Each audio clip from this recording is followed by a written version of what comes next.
सकाळी इडलीसोबत आहे ना मस्त अशी खोबऱ्याची चटणी बनवायची होती। यासाठी ना अल्तिशने सकाळी सकाळी सगळ्यात आधी नारळ फोडला आणि त्यानंतर आहे ना त्यातलं पाणी जे आहे ते सगळ्यात आधी शिवायने पिलं। कारण की नारळ पाणी म्हटलं ना तर त्याच्यावर हक्क फक्त घरातील लहान मुलाचाच असतो। नारळ सोलून झाल्यानंतर ना भरपूर अशा नारळाच्या साली पडलेल्या होत्या ज्या की डायरेक्टली कचऱ्यामध्ये जातात।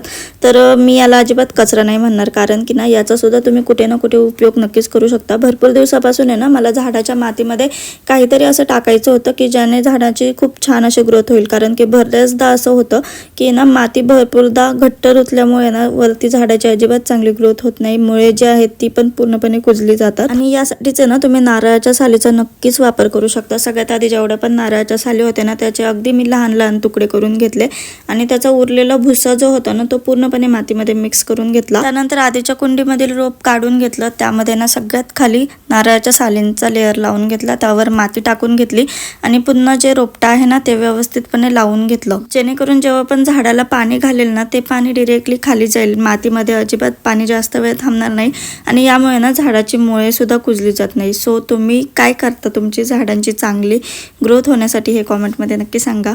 Bye bye.